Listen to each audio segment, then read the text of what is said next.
안녕하십니까. 비트코인 호돌레입니다. 오늘은 2025년 6월 5일 저녁입니다.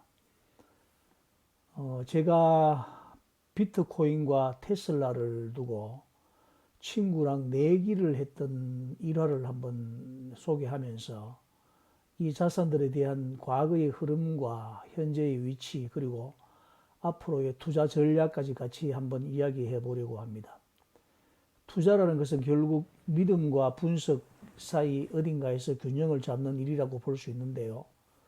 오늘 영상이 여러분들의 판단에도 작게나마 도움이 되었으면 좋겠습니다. 내기는 2022년 7월 29일 금요일이었는데 친구 정 원장과 한 내용입니다.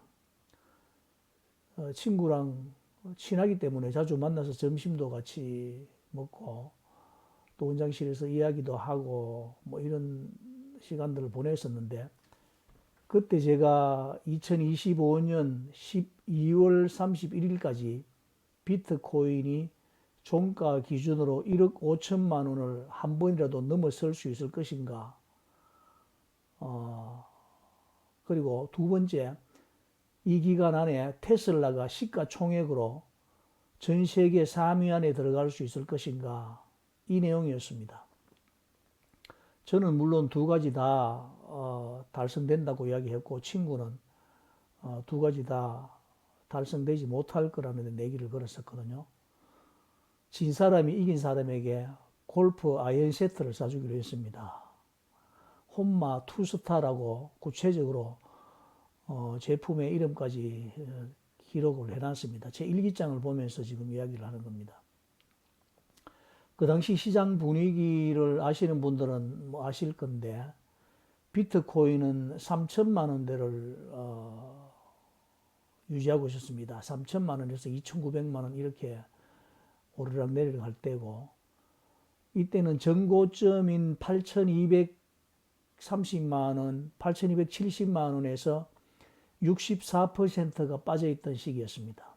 그렇고 테슬라는 297달러, 당시에 주식 분할을 하기 전이었기 때문에 이게 지금보다 3배인지 5배인지 지금 정확하게 기억이 나지 않습니다.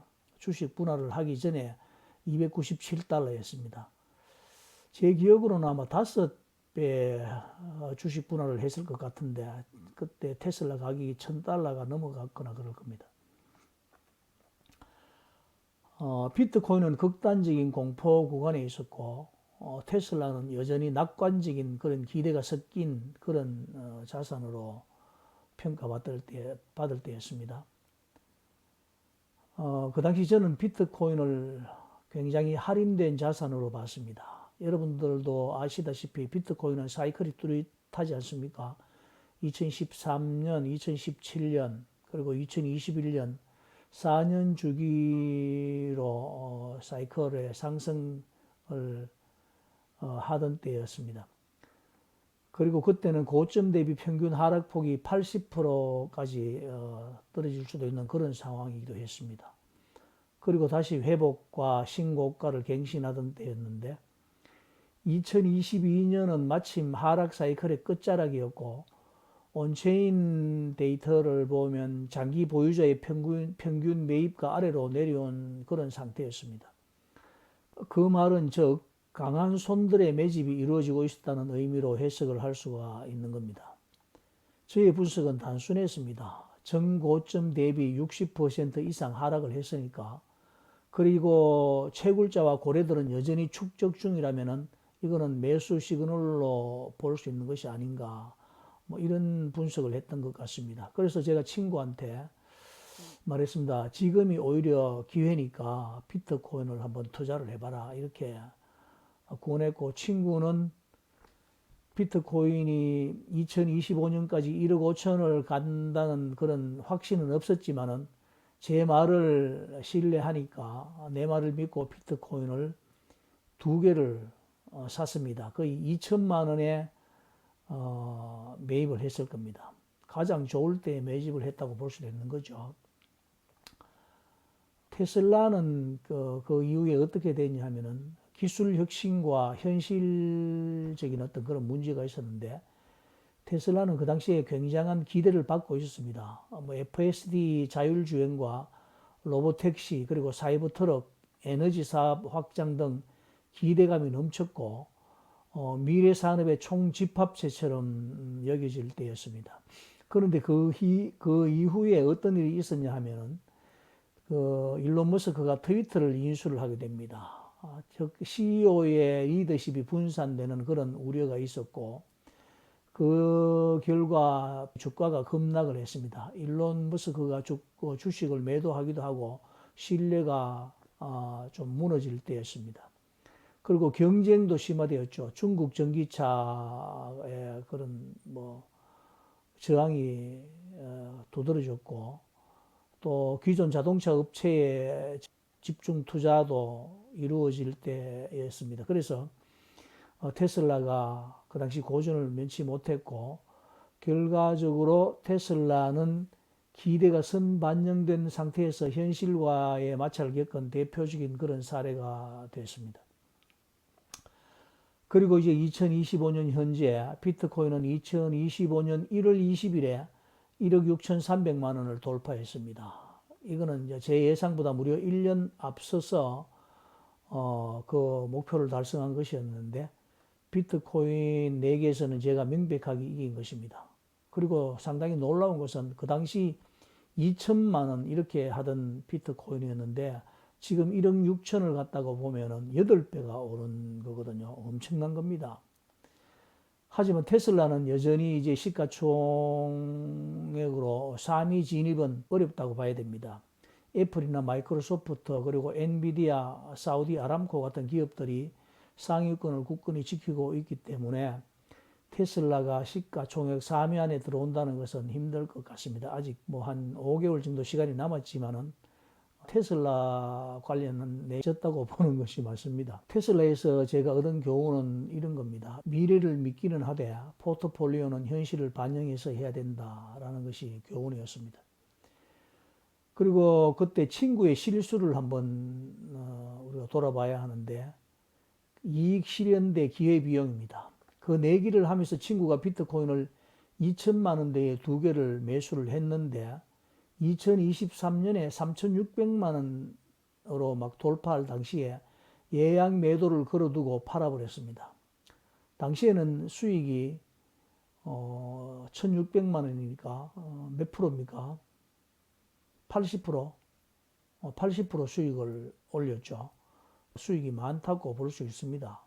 4천만 원 투자해서 7,200만 원이 되었으니까 수익이 굉장했죠. 그렇지만 지금 어떻습니까? 그 비트코인이 지금은 1억 5천만 원에서 횡보하거나 조정을 받고 있는 중이잖아요. 거의 400% 상승을 놓친 거라고 보면 됩니다. 3,600만 원 대비 400% 정도가 상승을 했죠. 친구가 한 실수는 아주 흔한 투자의 패턴입니다. 단기 수익에 만족하고 장기 흐름을 놓치는 것. 그만큼 비트코인은 손에 쥐기 어려운 자산입니다. 보유하기가 힘든 자산이라는 말입니다. 제가 늘 비트코인 장기 보유가 어렵다는 것은 바로 사고 팔고 하면서 비트코인을 보유하기 어렵다는 것이 바로 친구의 그런 사례에서도 볼 수 있는 것 아니겠습니까?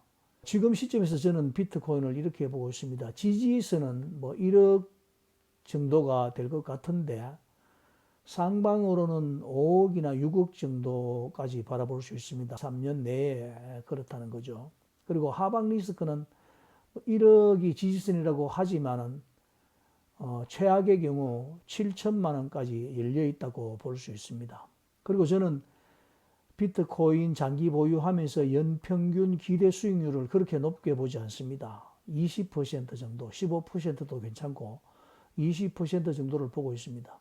이렇게 이제 제가 기대를 하고 있다고 말하면 비트코인 호들러 우리 구독자분들은 난리가 납니다. 어떻게 그렇게 수익률을 낮게 잡을 수 있느냐 이렇게 뭐 말하면서 굉장히 저를 공격을 하긴 하죠. 그러나 제가 장기적으로 비트코인을 가져가기 위해서는 저 정도의 수익률을 기대하는 것이 좋습니다. 물론 저거보다 수익이 높게 나올 가능성이 많지만은 최악의 경우라도 연평균 15%에서 20% 정도의 수익을 저는 기대를 하면서 장기적으로 보유를 하고 있다는 말입니다. 단기적으로는 고점 대비 마이너스 50% 조정도 얼마든지 올 수가 있고, 장기적으로는 전고점 회복은 물론이고 신고가 경신을 반복해 간다는 것은 당연한 것입니다. 그러니까 결론적으로 보면은 이런 겁니다. 비트코인은 장기 전략으로 가져가는 것이 정답이다. 단기적인 고점에 집착하지 말고 타이밍을 맞추겠다고 반복 매매하다 보면은 상승장을 통째로 놓치기가 쉽다는 것을 명심해야 됩니다. 투자는 결국 자신이 이해한 만큼 버틸 수 있는 게임입니다. 저는 내기를 통해 제 확신을 검증했고 그 과정에서 분석의 중요성을 다시 한번 느꼈습니다. 여러분은 비트코인과 테슬라 어떻게 보고 계십니까? 여러분의 관점도 댓글로 공유해 주시면 정말 감사하겠습니다.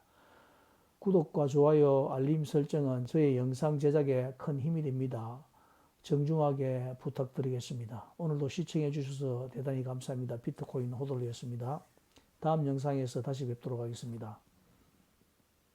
밤